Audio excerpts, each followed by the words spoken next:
जय हिंद साथियों, प्रतिज्ञा क्लासेस पे आप लोगों को स्वागत है। दोस्तों, आज हम आप लोगों के साथ बायोलॉजी का कुछ प्रश्न लेकर के आए हैं जो आपके एग्जाम में बहुत ही इंपॉर्टेंट होने वाला है।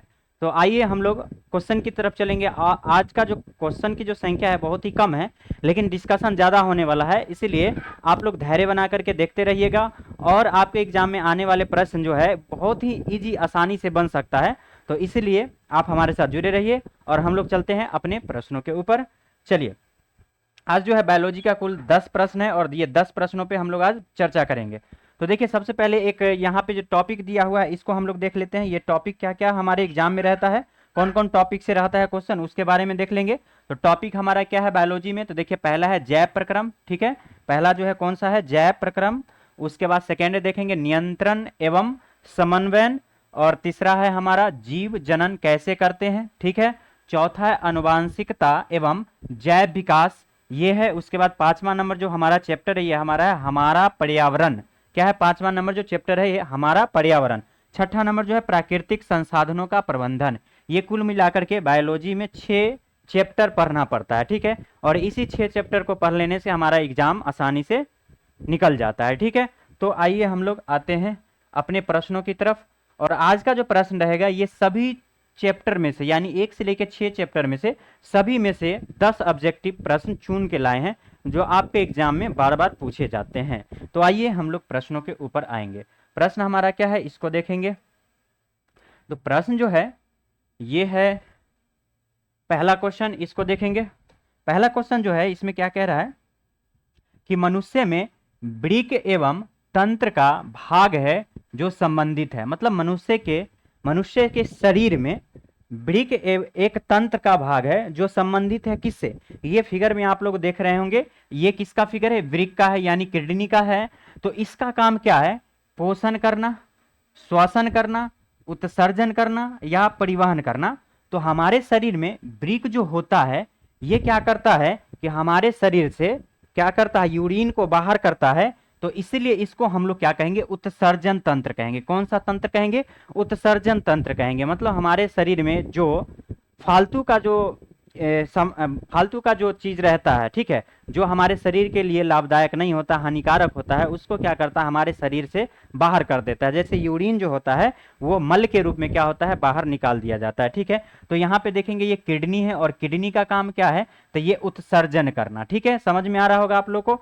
तो पोषण का मतलब जैसे हम किसी चीज को अगर हम अपने शरीर के अंदर लेंगे एनर्जी के रूप में, तो जैसे कुछ खाते हैं तो वो क्या हो जाएगा, हमारा पोषण हो जाएगा। ठीक है, श्वसन की बात करें तो रिस्पिरेटरी सिस्टम होता है श्वसन, जैसे हम श्वसन करते हैं, ठीक है, श्वास लेते हैं तो वो क्या हो जाएगा, श्वसन हो जाएगा। उत्सर्जन, जैसे शरीर से जैसे उत्सर्जी अंग बहुत सारा होता है, शरीर का 4-5 ऐसे अंग है जो उत्सर्जी अंग कहलाते हैं। जैसे हो जाएगा त्वचा, ठीक है, ये स्किन, स्किन क्या है, एक प्रकार का उत्सर्जी अंग है। ठीक है, उसके बाद हम कहे तो यहाँ पे आपको किडनी, ये भी क्या है, उत्सर्जी अंग है। उसके बाद और सारा आता है, इसको हम लोग देख लेंगे आगे, इसी पे हम बात कर रहे हैं। चलिए, ये जो फिगर हम लगाए हैं ये पूरा का पूरा क्या है, उत्सर्जी अंग का एग्जाम्पल है। ठीक है, उत्सर्जी अंग कौन कौन है इसमें देखेंगे।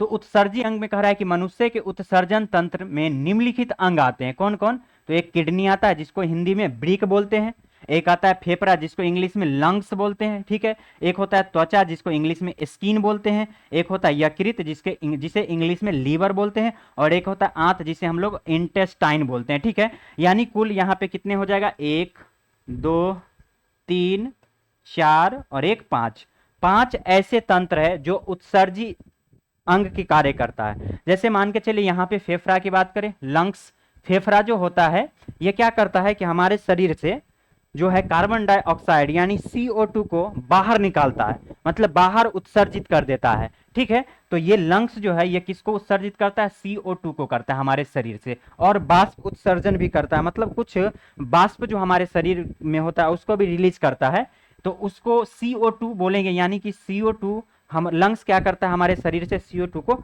बाहर करता है। ठीक है, उसके बाद त्वचा, स्किन, त्वचा को देखेंगे तो त्वचा क्या होता है, गर्मी के मौसम आ रहा है, ठीक है, तो गर्मी के मौसम में क्या होता है, पसीने निकलते रहते हैं, और उससे जो अवशिष्ट पदार्थ जो हमारे शरीर के अंदर होता है जिससे बीमारी फैलने की संभावनाएं होती है, उसे क्या होता है कि स्किन के माध्यम से वो बाहर निकल जाता है, पसीना के माध्यम से बाहर निकल जाता है, या फिर जब हम यहाँ पे देखते हैं अपने त्वचा के ऊपर तो कुछ चिपचिपा पदार्थ टाइप के लगता है, मतलब कुछ मोम टाइप का होता है, ठीक है। तो ये भी निकलता है कहाँ से, स्किन से। उसके बाद हम आंत से बात करें, आंत से क्या चीज उत्सर्जन होता है, तो आंत दो तरह का होता है, एक स्मॉल एक लार्ज, है ना, यानी कि छोटी आंत एक बड़ी आंत होता है, ठीक है। तो छोटी आंत और बड़ी आंत, इसमें भोजन पचने के बाद क्या होता है कि जो अवशिष्ट पदार्थ होता है वो नीचे से निकल जाता है मल के रूप में, ठीक है। तो ये भी क्या हमारा उत्सर्जी अंग है, ये भी जो है स्किन भी उत्सर्जी अंग है, फेफड़ा भी क्या उत्सर्जिक अंग है। उसके बाद हम लोग देखें यकृत, यकृत भी क्या है, एक प्रकार का ये उत्सर्जी अंग है, ठीक है। उसके बाद वृक्क, वृक्क के बारे में तो पढ़ा ही दिए। तो ये कुल 5 ऐसे ऐसे तंत्र हैं जो किसका काम करता है, उत्सर्जन तंत्र का काम करता है, ठीक है। समझ में आ गया होगा आप लोग को। आते हैं अब अगले प्रश्नों पे। प्रश्न नंबर कितना हो जाएगा, सेकेंड। सेकेंड प्रश्नों को देखेंगे कि क्या कह रहा है सेकेंड प्रश्नों में। कह रहा है कि पौधों के वायवीय भागों से जल के निष्कर्षण की क्रिया क्या कहलाती है, मतलब पौधे के वायवीय भागों से जल के निष्कर्षण की क्रिया क्या कहलाती है। मतलब पौधे से जो जल निष्कर्षण होता है, मतलब पौधे के जो पत्तियों से, ठीक है, ये क्या हो रहा है, वेपरेट बन करके, वाष्प बन करके जल निष्कर्षित हो रहा है, ठीक है, मतलब जल बाहर निकल रहा है। इसे हम लोग क्या कहते हैं, तो इसे हम लोग क्या परागण कहते हैं, तो नहीं। क्या निषेचन कहते हैं, नहीं। विसरण कहते हैं, नहीं। बाष्प उत्सर्जन, यस, इसे क्या कहते हैं, बाष्प उत्सर्जन, यानी कि इसके अंदर से जो वाटर होता है, पानी जो होता है पौधे के अंदर, ये पत्तियों के माध्यम से क्या होता है, वेपरेट हो जाता है, बात उत्सर्जित हो जाती है। और ये किसके माध्यम से होता है, तो पत्ती के माध्यम से होता है। किसके माध्यम से होता है, पत्ती के माध्यम से होता है। और पत्ती में देखते होंगे ये छोटा छोटा जो छिद्र होता है, इसी छिद्र से क्या होता है, पानी बाहर निकल जाता है। तो इसी को हम लोग बोलते हैं वाष्प उत्सर्जन, ठीक है। बात समझ में आ रहा होगा। चलिए आते हैं हम लोग अगले प्रश्नों पे। और प्रश्न नंबर कितना हो जाएगा, तो प्रश्न नंबर हमारा हो जाएगा 3, ठीक है। तीसरा नंबर प्रश्न को देखेंगे। और ये किसका एग्जाम्पल था, थोड़ा 1 मिनट देख लेंगे इसको भी। ये था आपको किसका, ये था आपको वाष्प उत्सर्जन का, ठीक है। यहां पे देखिए विसरण, विसरण क्या होता है, विसरण क्या होता है इसके बारे में थोड़ा सा समझेंगे। विसरण क्या होता है, तो यहां पे देखेंगे कि ये जो है विसरण का एग्जाम्पल दिया। विसरण का मतलब होता है क्या, कि विसरण का मतलब होता है फैलना। क्या होता है, फैलना या मिल जाना, दो अणु आपस में मिल करके घुल जाना, वही क्या कहलाता है, विसरण कहलाता है। जैसे यहाँ पे देखेंगे एक छोटा सा ड्रॉप था, किसका, ये रेड ड्रॉप था, और ये इसको पानी के अंदर डाला गया है। तो जब एक बूंद डाला गया था तो कुछ इस जगह थोड़ा थोड़ा जाकर के ये क्या हो गया था, रंगीन हो गया। फिर थोड़ा और डाला गया, ये पूरा का पूरा क्या हो गया, रंगीन हो गया, मतलब इसके अंदर जाकर के पूरा का पूरा मिल गया। तो इसी को हम लोग क्या बोलते हैं, विसरण मिलते हैं, मतलब फैल जाना और एक दूसरे में मिल जाना, इसी को हम लोग क्या बोलते हैं, तो इसी को हम लोग बोलते हैं विसरण, ठीक है। आते हैं हम लोग अगले प्रश्नों पे। अगला प्रश्न क्या है हमारा, अगला प्रश्न जो है ये है रक्त क्या है, ठीक है। क्या है प्रश्न, रक्त क्या है। तो इसको हम लोग देखेंगे कि रक्त क्या है। तो रक्त जो है एक पदार्थ, एक प्रकार का कोशिका है क्या, नहीं। एक प्रकार का उत्तक है क्या, बिल्कुल सही। कि रक्त क्या है, रक्त एक प्रकार का संयोजी उत्तक है। कौन सा उत्तक है, तो संयोजी उत्तक है, ठीक है, संयोजी उत्तक है, ठीक है। तो हमसे पूछे कि रक्त क्या है, तो एक प्रकार का उत्तक है। और कैसा उत्तक है, संयोजी उत्तक है। ऐसा क्यों, क्योंकि ब्लड के अंदर प्लेटलेट होता है, आरबीसी होता है, डब्ल्यूबीसी होता है, ठीक है, जिसके कारण हम इसे कहते हैं संयोजी उत्तक। रक्त क्या है, संयोजी उत्तक है, ठीक है। आते हैं हम लोग अगले प्रश्नों पे। और प्रश्न नंबर चौथे नंबर प्रश्न को देखेंगे। चौथा नंबर प्रश्न क्या कह रहा है कि मत्स्य का मुख्य श्वसन अंग क्या है, मतलब मछली का जो है मुख्य श्वसन अंग कौन सा है, मतलब मछली जो है किस अंग से श्वसन करता है, मछली जो है किस अंग से श्वसन करता है। क्या ऑप्शन ट्रेकिया से करता है, फेफड़ा से करता है, गिल्स से करता है, या नाक से करता है। तो यहाँ पे देखेंगे एक मछली का फिगर लगा हुआ है, और मछली का ये जो भाग दिख रहा होगा आप लोग को, ठीक है, इसे हम लोग गिल्स बोलते हैं। क्या बोलते हैं, गिल्स बोलते हैं। और मछली जो होता है इसी गिल्स से क्या करता है, कि श्वसन करता है, ठीक है। तो हम कह सकते हैं कि मछली जो है किसके माध्यम से जो है श्वसन करता है, तो ये गिल्स के माध्यम से करता है, ठीक है। किसके माध्यम से, गिल्स के माध्यम से। तो इसका आंसर जो हो जाएगा गिल्स, ऑप्शन नंबर सी। अब हम लोग देखेंगे थोड़ा सा ट्रेकिया क्या होता है। तो देखिए हमारे शरीर में जो फेफड़ा, यहां से देखेंगे इस जगह से जो ये वाले जो पाइप होती है नीचे की तरफ गई है, तो यहाँ पे देखिए ये वाला जो पाइप है ये किसका काम कर रहा है, ट्रेकिया का काम कर रहा है। यहाँ पे देखिए लिखा हुआ ट्रेकिया, ठीक है, तो ट्रेकिया होता है। उसके बाद फेफड़ा, ये जो है लंग्स यानी फेफड़ा, ठीक है, तो फेफड़ा से हम लोग क्या करते हैं, श्वसन करते हैं, यानी मनुष्य क्या होता है, मनुष्य फेफड़ा से श्वसन करता है, ठीक है। मछली गिल्स से, ठीक है, और नाक से श्वसन नहीं होता है। नाक एक क्या है, रास्ता है, ठीक है, श्वसन करने का एक रास्ता है, जिससे क्या होता है, ऑक्सीजन अंदर जाता है और कार्बन डाइऑक्साइड बाहर आता है, एक रास्ता है। नाक श्वसन का अंग नहीं होता है, ठीक है। चलिए आते हैं हम लोग अगले प्रश्नों पे। प्रश्न नंबर कितना हो जाएगा, 5। 5वें नंबर प्रश्न को देखेंगे कि 5वें नंबर प्रश्न में क्या पूछ रहा है, कह रहा है कि प्रकाश संश्लेषण द्वारा किसकी प्राप्ति होती है, मतलब प्रकाश संश्लेषण के द्वारा जो होती है किसकी प्राप्ति होती है, वसा की, प्रोटीन की, ग्लूकोज की या प्रकाश की। तो देखेंगे प्रकाश संश्लेषण द्वारा किसकी प्राप्ति होती है, तो जब प्रकाश संश्लेषण होता है सूर्य के जो एनर्जी के द्वारा पेड़ पौधे प्रकाश संश्लेषण करके अपना भोजन तैयार करते हैं, तो वो जो भोजन जो होता है किस रूप में तैयार होकर रहता है, तो ये ग्लूकोज के रूप में तैयार होता है। किसके रूप में, ग्लूकोज के रूप में, ठीक है। क्योंकि ग्लूकोज जो होता है, ठीक है, ग्लूकोज जो होता है ये ऊर्जा का सबसे लघुत्तम इकाई होती है, इसीलिए जब हम लोग भी भोजन करते हैं तो भोजन जो हमारा है किस में कन्वर्ट होकर रहता है, तो ग्लूकोज में कन्वर्ट हो जाता है। इसीलिए जो तेज धावक होता है, ठीक है, उसे तत्काल एनर्जी के लिए हम लोग क्या दे देते हैं उसको, ठीक है, तो उसको हम लोग कार्बोहाइड्रेट देते हैं यानी ग्लूकोज दे देते हैं, ठीक है। तो कार्बोहाइड्रेट दे देने से क्या होता है, तुरंत एनर्जी मिलता है। तो यहाँ पर देखेंगे ग्लूकोज जो होता है ये पेड़ पौधे भी अपनी अंतिम उत्पाद के रूप में ग्लूकोज ही बनाते हैं, ठीक है।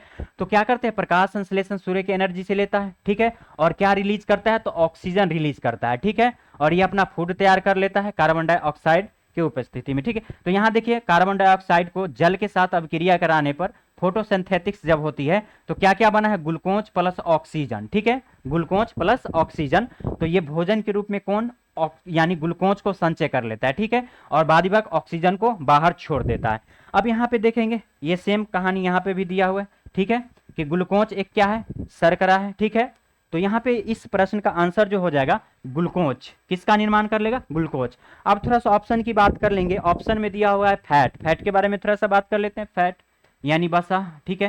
फैट जो होता है ये क्या करता है, हमारे शरीर में एनर्जी स्टोर करके रखता है। जैसे ये हमारा यहाँ पे अगर ज्यादा मांस हो गया तो हम कहते हैं कि यहाँ पे फैट ज्यादा हो गया, ठीक है। तो फैट ज्यादा होने का मतलब उसमें क्या होगा, एनर्जी स्टोरेज रहता है, ठीक है।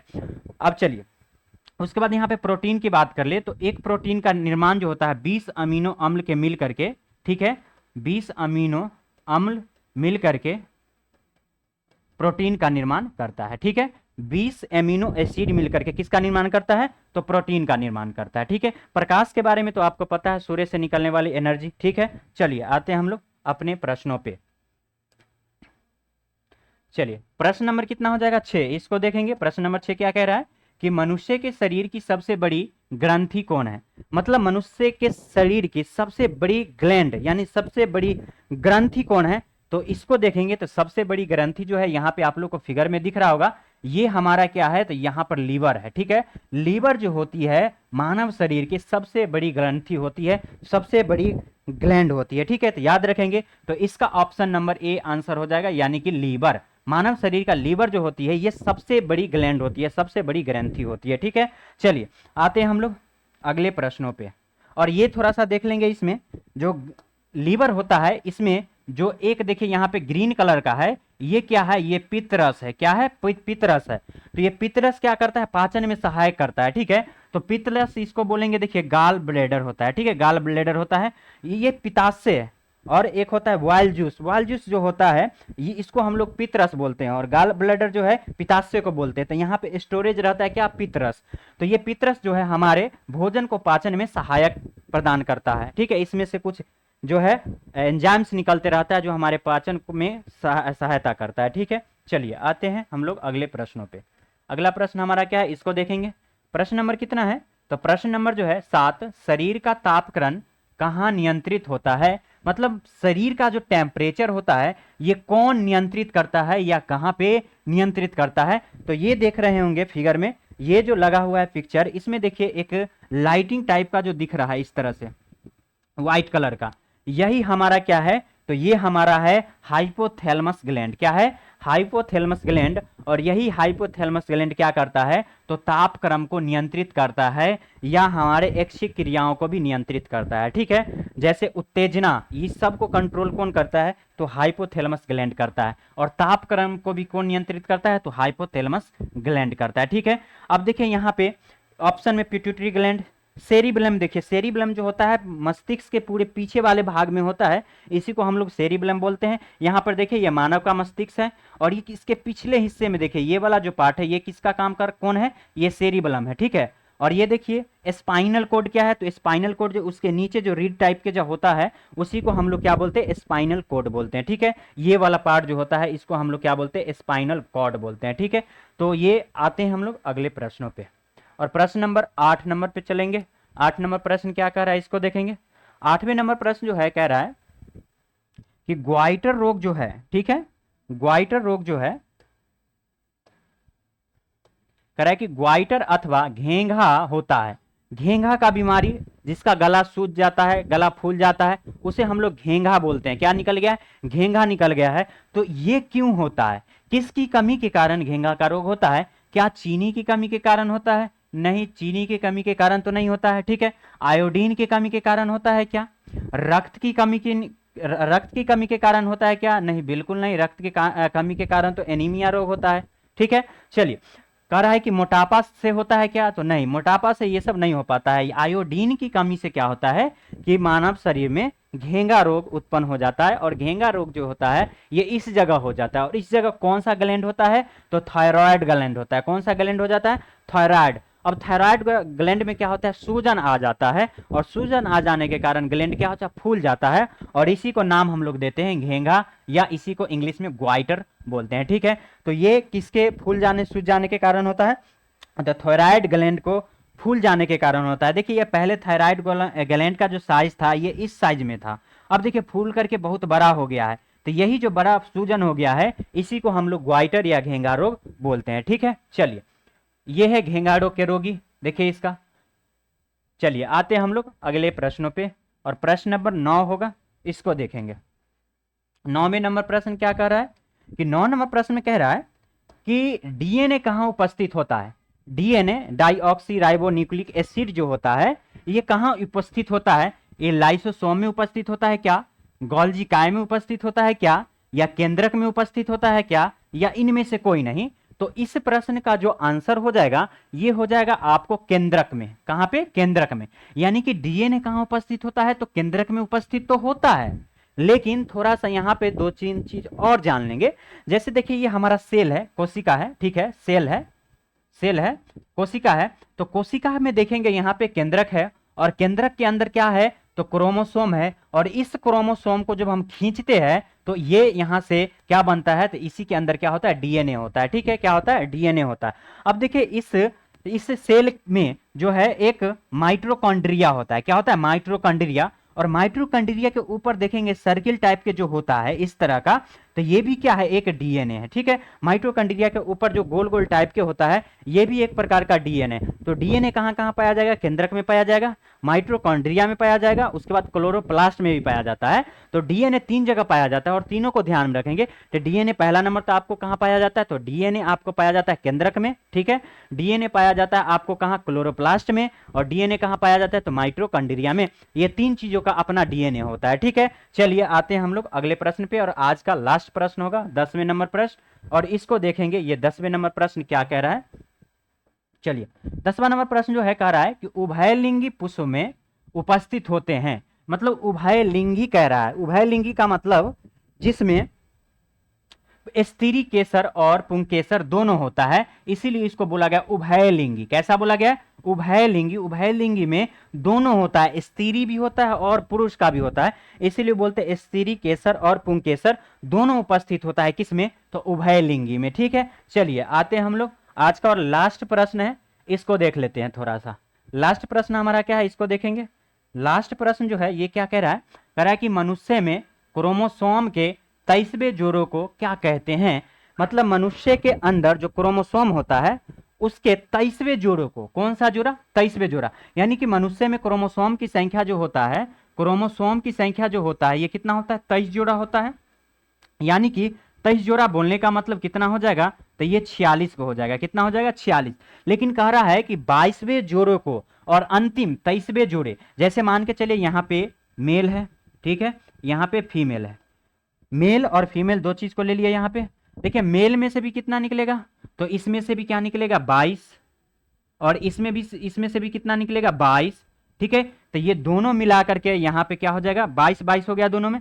तो इसमें जो है ये दोनों जो है 22-22 जो निकला है, ये हमारा किसका काम करेगा, तो ऑटोसोम का काम करेगा। किसका काम करेगा, ऑटोसोम का काम करेगा। लेकिन इसमें से जो एक है, ठीक है, इसमें से जो एक, जैसे मान के चले मेल है, ठीक है, तो इसमें क्या होगा, एक्स और वाई, और फीमेल है तो इसमें क्या होगा, एक्स और एक्स होगा। ठीक है, तो इसमें जो एक एक जो बच गया है दोनों में, ये कहलाएगा हमारा लिंग क्रोमोसोम, यानी सेक्स क्रोमोसोम। और इसी पे हमारा निर्धारित होता है कि होने वाले जो बेबी होता है वो लड़का होगा या लड़की होगा। किस पे निर्धारित करता है, तो लिंग क्रोमोसोम पे। ठीक है, मतलब 22 तो इसमें से भी आएगा, 22 इसमें, दोनों मिला करके 44 बनाएगा। ठीक है, और जो है ये मिला करके एक जो होता है, एक इसमें से एक्स एक्स और ये एक्स वाई होता है। मतलब जो 23वां जो होता है, 23वें जोड़े, उसे कौन सा क्रोमोसोम कहते हैं, तो लिंग क्रोमोसोम कहते हैं। ठीक है, तो ध्यान में रह जाएगा। तो इस प्रश्न का आंसर हो जाएगा ऑप्शन नंबर बी।